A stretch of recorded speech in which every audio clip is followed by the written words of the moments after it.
नमस्कार भाई लोग। पिछले क्लास में हम कर चुके थे ये फॉरेस्ट रेंज ऑफिसर का क्वेश्चन, है ना, जो दरोगा जिसको बोलते हैं बिहार दरोगा, है ना।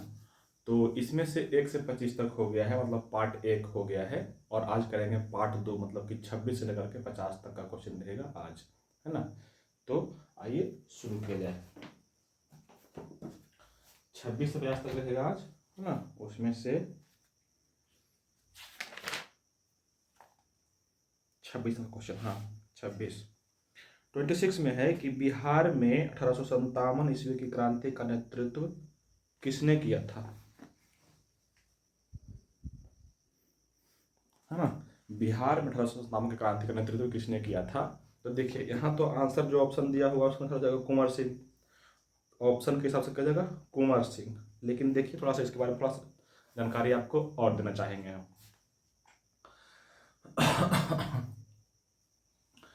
1857 की क्रांति जो हुआ है ना, उसमें बिहार से नेतृत्व किए थे कुंवर सिंह। और कुंवर सिंह का नाम स्पेशली 3 जगह से आता है इसमें, है ना, 1857 की क्रांति में, है ना। कुंवर सिंह का नाम आता है कहाँ से, एक आता है जमशेदपुर से। जमशेदपुर जहाँ पे उनका घर था, जहाँ पे उनका जमींदार जहाँ पे जमीन उनका था, जमींदारी व्यवस्था वाला, है ना। तो जगदीशपुर हो गया। एक नाम आता है आरा से, है ना। और एक नाम आता है आपको दानापुर से। तो जमशेदपुर, दानापुर और आरा, तीनों जगह से नेतृत्व किए थे कुंवर सिंह, है ना। और कहीं पर रखिएगा, अगर कुंवर सिंह ऑप्शन नहीं रहेगा तब रहेगा अमर सिंह। तो अमर सिंह भी उसका साथ थे, लेकिन उतना उनका फेमस नहीं है। लेकिन बुक में आपको बहुत सारी जगह पे अमर सिंह भी मिलेगा। तो अगर कुंवर सिंह नहीं रहेगा तो अमर सिंह करना है। लेकिन यही रहे बिहार के पटना से कौन किया था, तो पटना से था पीर अली, उसको याद रखेंगे, है ना। पटना से कौन था, पीर अली, है ना। थोड़ा सा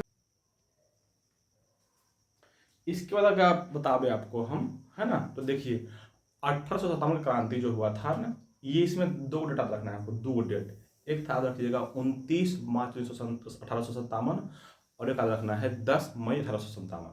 29 मार्च को ही बंगाल के जो एक छावनी था, जिसको बोलते हैं 34वीं इन्फेंट्री, उससे जो है मंगल पांडे 2 गो ब्रिटिश अधिकारी को मार दिया था, है ना। एक का नाम था लेफ्टिनेंट बाग, और एक का नाम था ह्यूरन ह्यूरन है ना, सार्जेंट था वो, ह्यूरन था। तो लेफ्टिनेंट बाग और सार्जेंट ह्यूरन दोनों को गोली मार दिया था, है ना, मंगल पांडे। और वहां से भी लड़ाई का विद्रोह कर दिया था। और यही पूरा का पूरा सैनिक जो है पहुंच गया दिल्ली। और दिल्ली में उस समय राजा था कौन, दिल्ली में उस समय राजा थे बहादुर शाह जफर। तो बहादुर शाह जफर को क्या किया ना, अपना राजा घोषित कर दिया और वहीं से विद्रोह फूक दिया। तो दिल्ली से जो बिगुल फूका गया है, वो फूका गया कब, 10 मई 57 को। तो मुख्य रूप से जो ये विद्रोह शुरू हुआ 10 मई 57 को विद्रोह शुरू हुआ है। तो दोनों डेटा रखना है ना। यहीं से एक सवाल बनता है, बढ़िया सवाल बनता है कि 1857 का जो क्रांति हुआ ये क्यों हुआ था, इसका कारण क्या था। इसका मूल रूप से 4 कारण था। पहला रखिएगा, ब्रिटिश शासन के प्रति असंतोष था पहला कारण। उसमें असंतोष के बहुत सारे कारण थे, जैसे सहायक नीति हो गया, हड़प नीति हो गया, है ना। जो नया नया जैसे कोई जमींदार है, कोई राजा है, उसका जो बेटा बनेगा राजा, तो वो सबको मानने से इनकार कर दिया था, है ना। ये सब कारण था शासन के प्रति असंतोष। इसके अलावा किसान और काश्तकार ये उससे परेशान था, है ना। तीसरा जो हो गया आपका जमींदार, जमींदारी व्यवस्था, नया जमींदारी व्यवस्था लाया था, तो वो सब परेशान हो गया था। और चौथा जो कारण था, सभी सिपाही परेशान थे इससे, जितने भी भारतीय सिपाही था ना, वो सब परेशान था। इसलिए ना कि भारतीय सिपाही को बड़ा पद नहीं मिलता था, भत्ता नहीं मिलता था, प्रमोशन नहीं मिलता था। और उस एक तो उसी समय ला दिया था एनफील्ड राइफल, जिसमें सुअर और गाय के चर्बी का कारतूस था, जिसको मुंह से खोलना होता था। तो इसलिए भी वो सब नाराज हो गया और एक विद्रोह कर दिया था। तो ये कारण रहा था उस समय के लड़ाई का, है ना। अगर इसके अलावा थोड़ा बात करते हैं हम यहाँ पे, तो कहाँ कहाँ से कौन लड़ाई किया था, मतलब कहाँ कहाँ से मोर्चा संभाला था। तो याद रखेंगे जो दिल्ली था, दिल्ली से दो आदमी का नाम रखना है ना। एक तो राजा था, है ना, यही मोहम्मद बहादुर शाह जफर जो था, ये तो राजा रहेगा। और उसका जो सैनिक का सेनापति था, मुख्य रूप से सेनापति था, वो था बखत खान। तो दोनों का रखना है, बखत खान भी और मोहम्मद शाह द्वितीय भी, है ना, दोनों रखना है। बहादुर शाह जफर, इसको बहादुर शाह जफर द्वितीय, बहादुर शाह, है ना, द्वितीय, दोनों रखना है। दोनों रहा था दिल्ली से।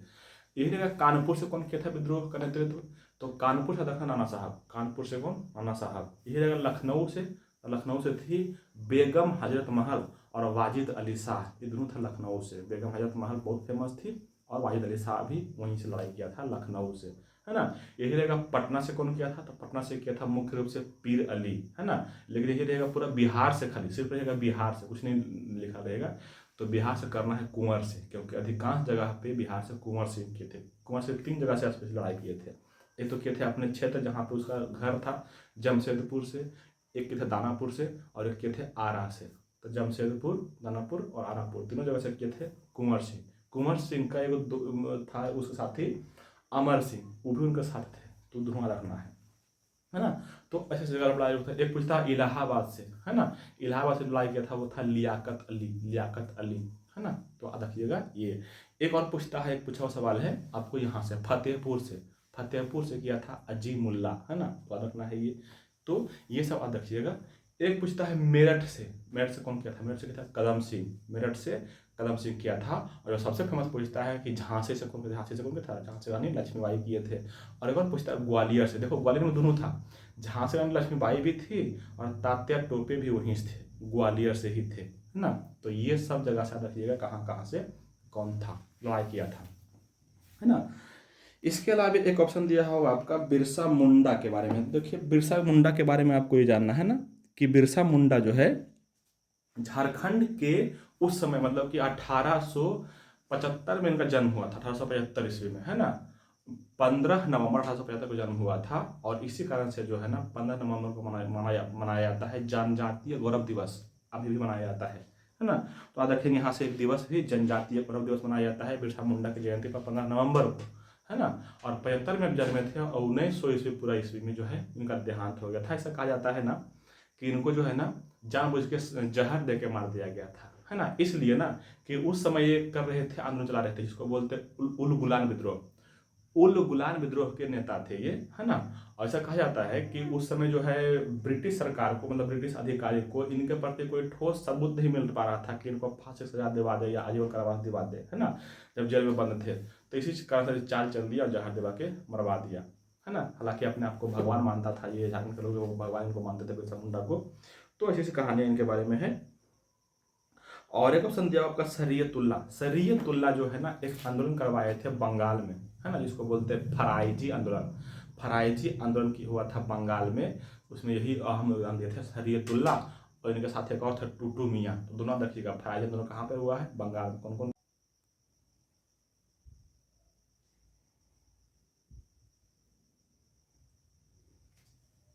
ठीक ना।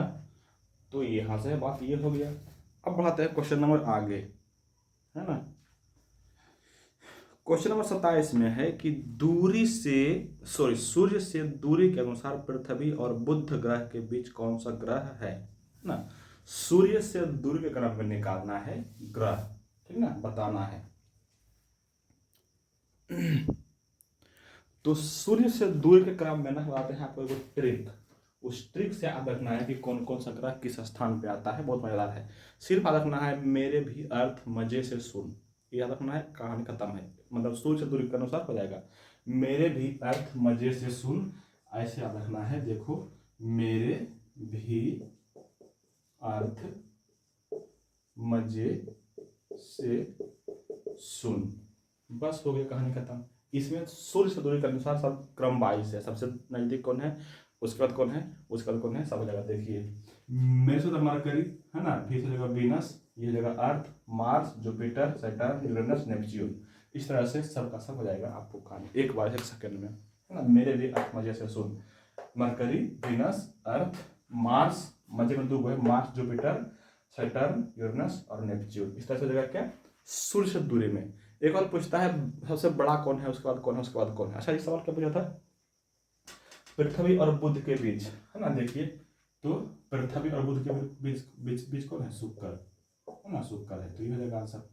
और ये पूछेगा सबसे बड़ा कौन है ना, सबसे बड़ा के क्रम में। तो इसको याद रखना एक ट्रिक से, इसके लिए है वाह शनि, ऐसा रखना है, वाह शनि अब अर्थ, अब अर्थ भी मार्क्स बढ़ाएगा, बढ़ाएगा, बस इतना रखना है।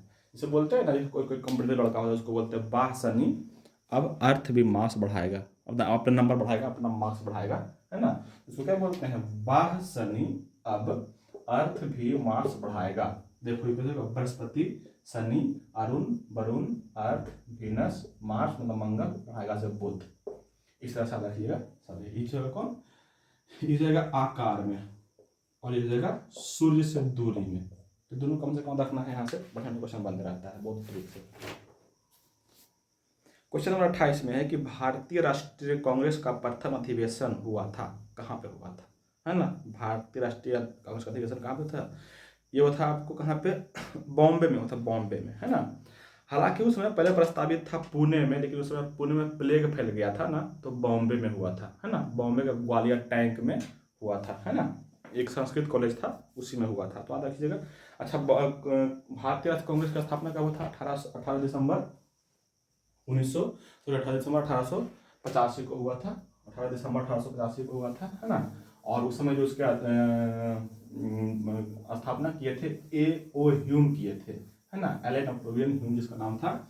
और इसके जो अध्यक्ष थे व्योमेश चंद्र बनर्जी थे। व्योमेश चंद्र बनर्जी पहला अध्यक्ष थे, पहला बार अध्यक्ष, है ना। और यहाँ पे सवाल पूछा है कि कहाँ हुआ था पहली बार, है ना, तो बम्बई में हुआ था। तो अब यहाँ से हो सकता है कि दूसरा बार पूछे, तीसरा बार पूछते, हालांकि सब रखना है, सब पूछते रहता है ना।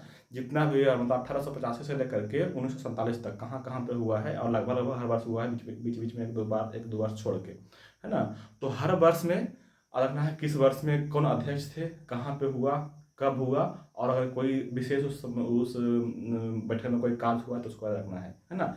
तो कुछ कुछ कहाँ हुआ उसका ट्रिक बता देते हैं, ट्रिक याद रखिएगा तो थोड़ा सा आपको हेल्प हो जाएगा, है ना। याद रखना है बकमई, बकनई, लाम, पाकल, आम, है ना, रखना है ये बकमई, बकमई, बकनई, और फिर रखना है लाम, लाम, बकमई, बकमई, नई, लाम, पकल, आम। बस इतना रखना है, बहुत सारा इसमें आ जाएगा। देखिए क्या क्या हो जाएगा, है ना। ये जितना भी लेटर है सबसे एक गो होगा, जितना भी लेटर है सबसे एक गो होगा, है ना, जितना लेटर है सबसे एक गो होगा। इस तरह से रखना है। अब देखो ये जगह बम्बई, ये जगह पहला बक से बम्बई हो जाएगा, का से कलकत्ता हो जाएगा, अब वहाँ से मद्रास हो जाएगा, इसे इलाहाबाद, है ना। फिर आ जाएगा बम्बई, कलकत्ता, ये जो नस हो जाएगा नागपुर, है ना, और फिर इसे इलाहाबाद, फिर ला से हो जाएगा लाहौर, ला से लाहौर, और वहाँ से फिर से हो जाएगा क्या, मद्रास। फिर पास आ जाएगा पुणे, पुणे में हुआ था ये, और कल से लगना है कलकत्ता, और आप से लगना है अमरावती, अमरावती, है ना। तो इस तरह से हो जाएगा। तो इसको याद रखना है कब कब, देखो 85, 86, 87, 88 करके सब लगातार रहेगा, 86, 87, 88 तो इस तरह से आपको याद रखना है पूरा का पूरा, है ना। इस तरह से थोड़ा सा हेल्प हो जाता है और कोई नहीं, ठीक ना। यहाँ से याद रखिएगा ये।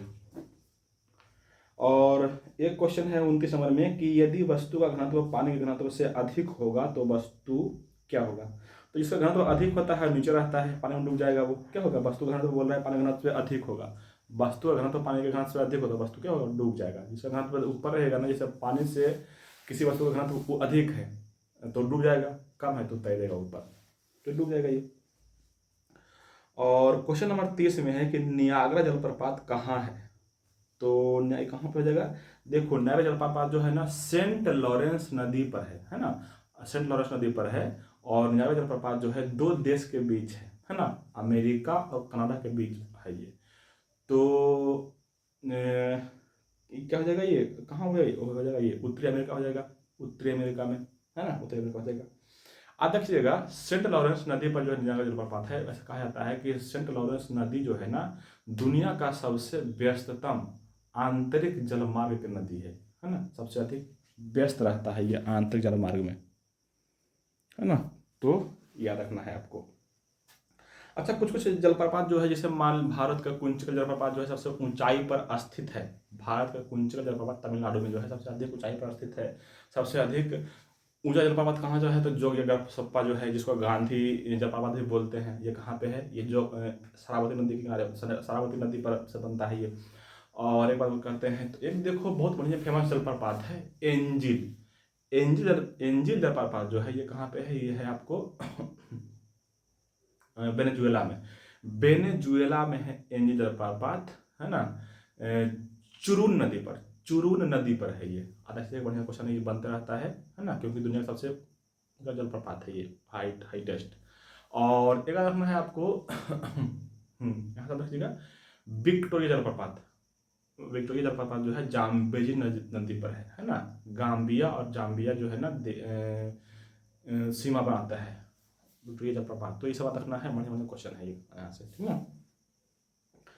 क्वेश्चन नंबर 31 में है कि भारतीय मूल का कौन सा व्यक्ति यूनाइटेड किंगडम का महान्यायवादी बना है, मतलब attorney general of United kingdom, UK वाला बना है, मतलब भारतीय मूल के था। ये देखो ऑप्शन नंबर 1 में है सुएला ब्रेवरमैन। सुएला ब्रेवरमैन जो है बना था वही। तो करंट अफेयर्स को छोड़ देते हैं, करंट अफेयर तो नया नया पूछेगा, 2020 का है ये।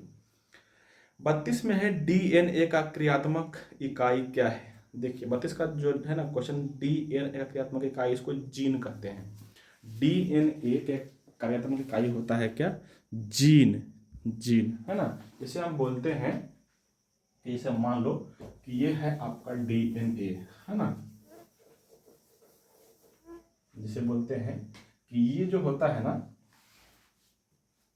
ये कुछ इस तरह से होता है डीएनए का स्ट्रक्चर, ऐसे होता है ना डीएनए।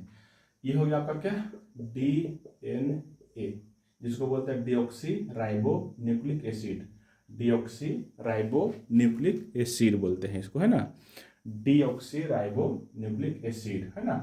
इसको बोलते हैं डीएनए। और डीएनए में इस तरह से लगा हुआ रहता है ढकता, जैसे सीढ़ी होता है ना, सीढ़ी होता है ना, लकड़ी लगा वैसे लगा रहता है ये, है ना, ये ठीक ना। ये जो लगा हुआ है ना, इसको क्या बोलते हैं, इसको बोलते हैं नाइट्रोजनस बेस। ये जो लगा हुआ है इसको बोलते हैं क्या, नाइट्रोजनस बेस। और नाइट्रोजनस बेस जो है जिसको बोलते हैं नाइट्रोजनी क्षार, 4 प्रकार के होता है ना, जिसको बोलते हैं ए टी जी सी। अब रखिएगा ए और टी के बीच जो होता है डबल बॉन्ड होता है, डबल बॉन्ड जुड़ा रहता है ए और टी। और जी और सी जो होता है ट्रिपल बॉन्ड से जुड़ा हुआ रहता है ना। जो ये बॉन्ड है ना, इसको ये कभी कभी पूछता है कि ए और टी के बीच कौन सा बॉन्ड होता है। रखिएगा एच बॉन्ड इसको बोलते हैं, जिसको बोलते हैं हाइड्रोजन बॉन्ड, है ना। तो ए और टी के बीच कौन बॉन्ड, हाइड्रोजन बॉन्ड। और जी और सी के बीच 3 गो रहेगा हाइड्रोजन बॉन्ड, है ना। ए को बोलते हैं एडिनिन, टी को बोलते हैं थाइमिन, जी को बोलते हैं गुआनिन और सी को बोलते हैं साइटोसिन, है ना। ये होता है डीएनए में 4 गो। वही रहेगा अगर आपको आरएनए, तो आरएनए में टी के जगह पे यू होता है, इसको बोलते हैं यूरेसिल, यूरेसिल बोलते हैं, ठीक ना। ये अब यही बोलता है जीन। देखो अगर हम बोलते हैं कि डीएनए का कोई एक भाग यहां से यहां तक काट ले, है ना, तो डीएनए का कोई एक भाग, कोई एक पार्ट अगर कोई एक लक्षण रखता है, कोई एक लक्षण दिखाता है, तो उसी भाग को बोलते हैं जीन। जैसे हम बोलते हैं कि डीएनए इतना लंबा है और डीएनए के इस भाग में जो है ना, हमारे जो है ना नाक का लक्षण है कि हमारा नाक कैसा है, लंबा है, चपटा है, कैसा है ना। तो अगर यहाँ पे नाक का गुण रखा हुआ है ना, तो इसको बोलते हैं ये जीन है। यहाँ पे बाल का रंग दिया हुआ है, बाल का रंग कैसा है, बाल कैसा है, तो उसको बोलते हैं ये क्या है, जीन है। तो इसी तरह से डीएनए में ही हमारे पूरे शरीर का स्ट्रक्चर दिया रहता है, लक्षण दिया रहता है, जिसको बोलते हैं गुण, है ना। तो इस तरह से तो ये हो गया जीन। कहाँ था, हाँ अच्छा, गुणसूत्र भी इसी तरह से होता है। देखिए ये जो डीएनए होता है ना, डीएनए, ये जो डीएनए दिया हुआ है ना, यही डीएनए जो है ना, जब कोशिका विभाजन करना होता है, जब कोशिका को विभाजन करना होता है ना, तो डीएनए जो है ना कंडेंस हो जाता है, जम जाता है थोड़ा सा, है ना। जैसे मान लो कि ये कोशिका है ना, तो कोशिका में केंद्रक है ये, केंद्रक है ये, और तो केंद्रक में ऐसे ही पड़ल रहेगा डीएनए, ऐसे ही धागा की तरह उलझा हुआ रहेगा। लेकिन जब इस कोशिका को करना होगा विभाजन, 2 भाग में बंटना होगा ना, तो यही जो उलझा हुआ है ना कुछ इस तरह से बन जाता है, ऐसे हो जाता है, ऐसे, है ना। और इसी भाग को बोलते हैं गुणसूत्र। तो ये गुणसूत्र का स्ट्रक्चर ऐसा होता है ना, इस तरह से लिपट जाता है ना, इसको बोलते हैं गुणसूत्र। तो ये होता है। क्वेश्चन नंबर आगे बढ़ाते हैं। क्वेश्चन नंबर 33 में है कि GSAT-30 उपग्रह का संबंध किससे है। GSAT-30 उपग्रह जो है इसका संबंध किससे है। तो GSAT-30 जो है इसका उपग्रह है टेली कम्युनिकेशन से। ये करंट अफेयर उस समय का है ना। आ रखेंगे करंट अफेयर थोड़ा थोड़ा बताते हैं। और क्वेश्चन नंबर 34 में है कि वर्ष 2020 का film fair life time achievement award किसे दिया गया है। तो 20 का film fair life time achievement award जो दिया है वो दिया गया है आपको रमेश सिप्पी को दिया गया है इसमें, है ना। 35 में भी करंट अफेयर ही बोल रहा है कि फ्रेंच ओपन 20 का पुरुष का खिताब किसने जीता है, पुरुष जीता था राफेल नडाल, है ना। और 36 में भी करंट अफेयर ही है ना। ये बहुत फेमस क्वेश्चन था उस समय जब 20 में शुरू किया गया था कि प्रथम खेलो इंडिया यूनिवर्सिटी गेम का आयोजन कहाँ किया गया है। प्रथम खेलो इंडिया यूनिवर्सिटी जो है ना वो भुवनेश्वर में बनाया गया था, है ना। तो बहुत फेमस उस समय क्वेश्चन हुआ था, ये याद रखेंगे, भुवनेश्वर। और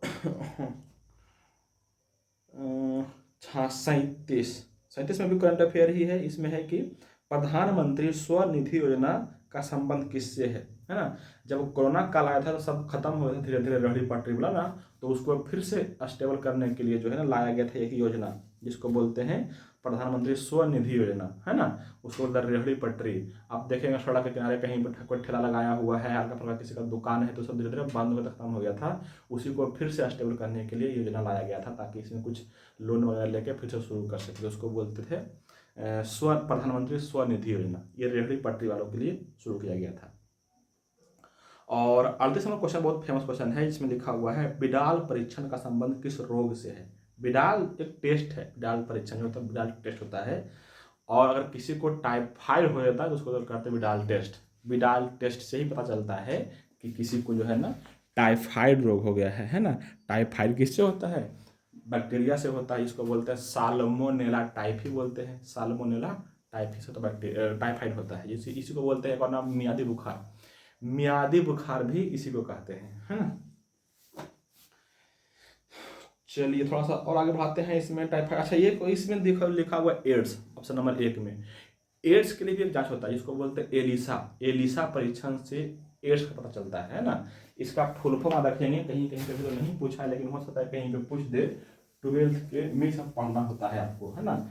ELISA एलिसा। एलिसा का फुल फॉर्म याद रखिएगा, बढ़िया क्वेश्चन बनेगा अगर बनेगा तो। ELISA एलिसा का फुल फॉर्म इससे यह क्या है ना। ये है एड्स में टेस्ट जो करता है ना, पता चलता है कि एड्स है, एलिसा टेस्ट करता है। इसका मतलब होता है एंजाइम लिंक्ड इम्यूनोसॉर्बेंट एसे। हाँ, एंजाइम लिंक्ड इम्यूनोसॉर्बेंट एसे इसका फुल फॉर्म होता है। इसी को बोलते हैं एलिसा परीक्षण, ठीक ना। HIV से रोग से होता है। एक ऑप्शन जवाब का टीबी किससे होता है, माइकोबैक्टीरियम ट्यूबरकुलोसिस बैक्टीरिया से होता है ये टीबी, ठीक ना। तो इस तरह से याद रहेगा। अब बाकी वो कोरोना तो नया होता है ना। 39वां क्वेश्चन में है कि बंगाल में द्वैध शासन की स्थापना किसने की थी। तो बंगाल में द्वैध शासन की स्थापना किया था वो क्या था, कौन, रॉबर्ट क्लाइव। 1797 ईस्वी में 1797 कौन क्या था, रॉबर्ट क्लाइव किया था, है ना।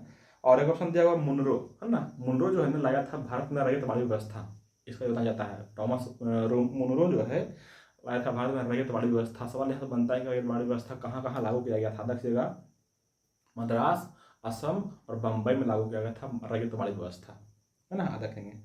और एक डुप्ले है, ये फ्रांस के गवर्नर था, फ्रांसीसी गवर्नर था डुप्ले। 40 नंबर क्वेश्चन में है कि कौन ब्रिक्स समिट का सदस्य नहीं है, मतलब ब्रिक्स का सदस्य नहीं है ना। तो बांग्लादेश नहीं है, बांग्लादेश का सदस्य नहीं है ना। ब्रिक्स जो है ना अपने नाम से ही इसका देश का नाम है ना। जैसे ब्रिक्स बोलते हैं, BRICS बोलते हैं, BRICS, है ना। तो ये ब्राजील, रसिया, इंडिया, चाइना और साउथ अफ्रीका, ये सब देश है ब्रिक्स में। लेकिन याद रखेंगे करंट अफेयर में ये पूछेगा या तो कैसे भी पूछेगा, ब्रिक्स में जो है ना 4 और देश को शामिल किया गया है। 4 देश को और शामिल कर लिया गया है दिसंबर 2024 में। 4 देश को नाम रखना है म्यू करके, म्यू, है ना। ब्रिक्स अब जो है ना कर रहा है म्यू, MEIU, म्यू। ये कौन कौन है, मिस्र, इथियोपिया, ईरान और UAE मतलब संयुक्त अरब अमीरात। इस 4 देश को शामिल किया गया है ब्रिक्स में, याद रखेंगे म्यू, मिस्र, इथियोपिया, ईरान और UAE, इसको शामिल किया गया है। इन्हीं से अगर करंट अफेयर बनेगा तो बनेगा कि 2024 में ब्रिक्स का सम्मेलन, शिखर सम्मेलन कहाँ पे हुआ था। तो ये हुआ था रसिया, रूस के कजान शहर है, वहाँ पे हुआ था। ये पूछेगा 25 में कहाँ होगा, तो 25 में ब्राजील में होगा, प्रस्तावित है ना, याद रखिए। और क्वेश्चन नंबर 41 में है कि मणिमेखलई किस भाषा का महाकाव्य है। मणिमेखलई जो है ना, ये तमिल भाषा का महाकाव्य है, तमिल भाषा के, है ना। मणिमेखलई स्पेशली जो है ना, मणिमेखलई रहता है, मणिमेखलई कहीं पे लिखल रहेगा, है ना।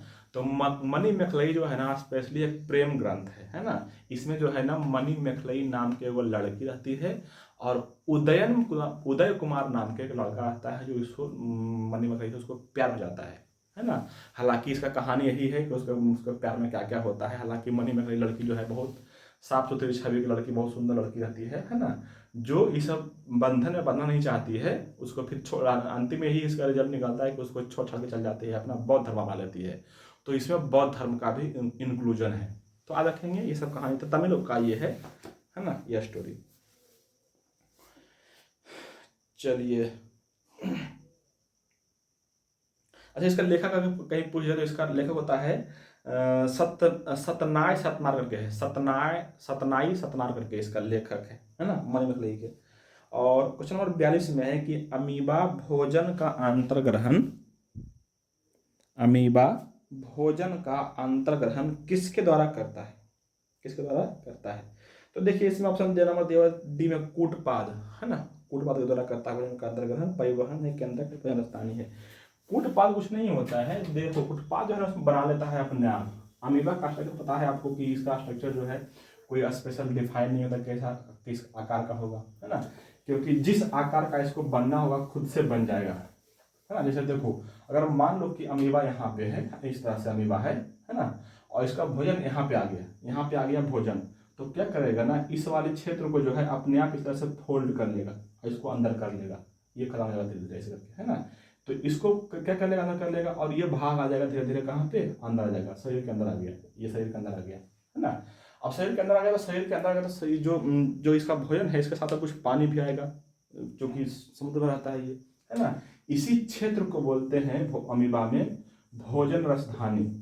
इसको बोलते हैं क्या, भोजन रसधानी। अंग्रेजी में बोलते हैं फूड वैक्यूल बोलते हैं। तो ये होता है भोजन रसधानी, और यहीं से इसका एंजाइम निकलेगा, पचेगा और यहीं सारा भोजन डिस्ट्रीब्यूट करेगा पूरे शरीर में, और जो बाकी बचेगा फिर से कहीं शरीर के किसी हिस्से से निकाल देगा। क्योंकि इसमें कोई भोजन को अंतर्ग्रहण करने के लिए या बाहर निकालने के लिए, मतलब उत्सर्जन करने के लिए कोई स्पेशल जगह नहीं होता है, कहीं से भी निकाल देता है, तो कूटपाद हो जाएगा। अच्छा इसी हिस्से को जहाँ से भोजन ग्रहण कर रहा है ना, इसी हिस्से को बोलते हैं कूटपाद। जहाँ से भोजन अंदर ग्रहण करेगा उसी को बोलते हैं कूटपाद, है ना। और कूटपाद बना के चलता भी है, ये कहीं पे मूव करना जाना तो चलता भी है।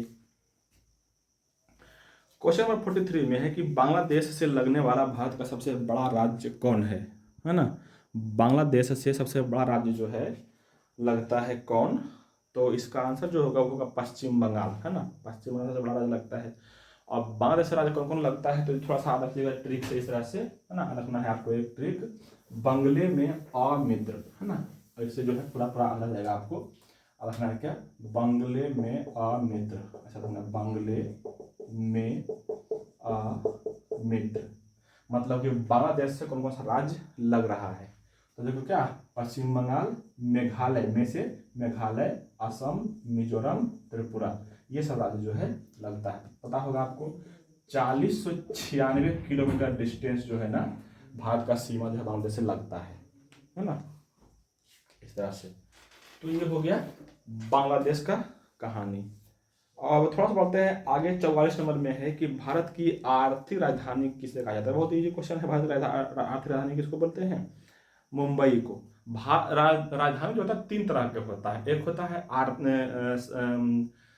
प्रशासनिक राजधानी, एक होता है प्रशासनिक राजधानी, एक होता है आर्थिक राजधानी और एक होता है सांस्कृतिक राजधानी। तो देखो भारत को तीनों बोलते हैं। भारत की जो प्रशासनिक राजधानी है, हाँ, जहाँ से प्रशासन को गठन किया जाता है वो है दिल्ली में, नई दिल्ली जिसको बोलते हैं, है ना।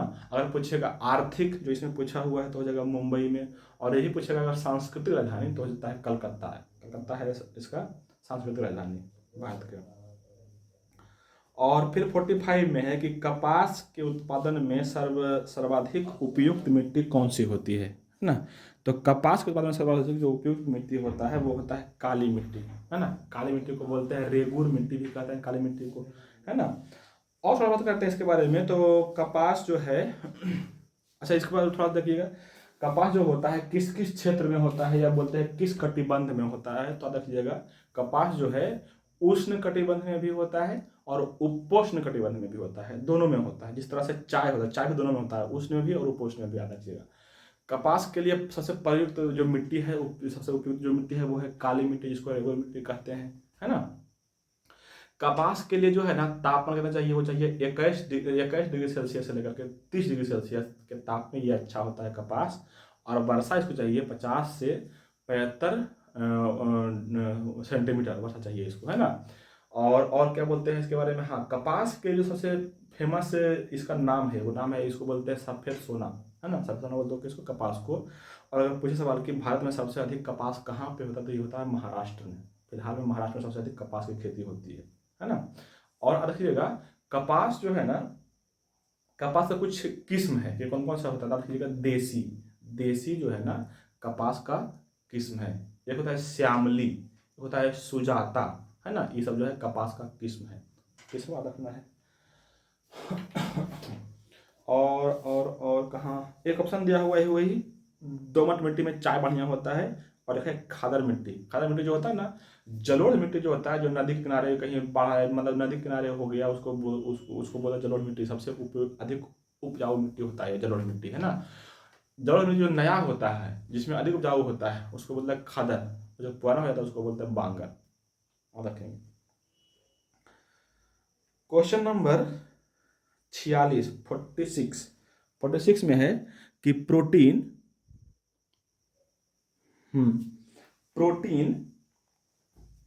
किससे बना होता है। हाँ, प्रोटीन किससे बना होता है। तो प्रोटीन जो है ना वो बना होता है अमीनो एसिड से, है ना। देखो कुछ कुछ कॉम्बिनेशन को आपको हमेशा याद रखना चाहिए, है ना। जिसे हम बोलते हैं प्रोटीन, वो बना होता है किससे, अमीनो एसिड से, है ना। तो देखो अमीनो एसिड इस तरह से लिखते हैं, इसको ऐसे लिखा जाएगा, नहीं समझेगा, अमीनो एसिड लिखा, अमीनो एसिड से मिलके बनता है पॉलीपेप्टाइड, इसको बोलते हैं पॉलीपेप्टाइड। तो अमीनो अम्ल के श्रृंखला को बोलते हैं पॉलीपेप्टाइड। और बहुत सारा जब पॉलीपेप्टाइड मिलता है तब इसको कहते हैं प्रोटीन, तब इसको कहते हैं क्या, प्रोटीन। उसी प्रकार से होता है एक होता है अमीनो अम्ल हो गया, और एक होता है, देखो एक होता है डीएनए,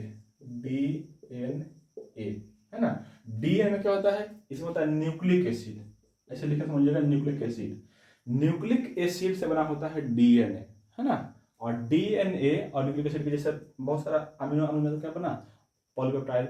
उसी तरह से न्यूक्लिक एसिड जो है मिलकर बनाता है आपको क्या, न्यूक्लियोटाइड, इसको बोलते हैं न्यूक्लियोटाइड। तो न्यूक्लिक अम्ल मिलकर बना न्यूक्लियोटाइड, और न्यूक्लियोटाइड मिलकर बना क्या, डीएनए। उसी प्रकार से रहेगा ग्लूकोज, है ना, वो क्या रहेगा, ग्लूकोज। तो ग्लूकोज मिलकर बनता है क्या, जिसको बोलते हैं स्टार्च, इसको मंड भी कहते हैं, ये बनता है स्टार्च। और बहुत सारा स्टार्च मिलकर बनता है कार्बोहाइड्रेट।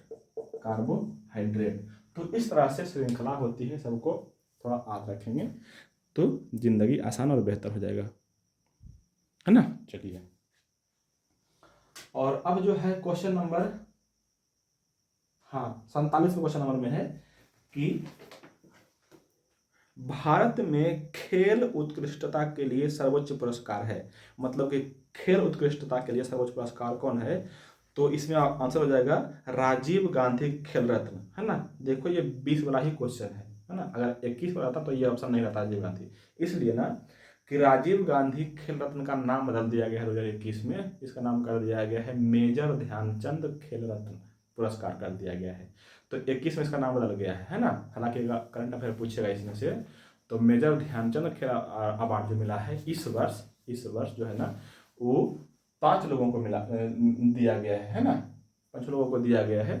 तो इसमें याद रखेंगे, इसमें से वो जो बहुत फेमस निशानेबाज थी मनु भाकर, है ना, उसको दिया गया है मनु भाकर को, है ना, ये दिया गया था पुरस्कार।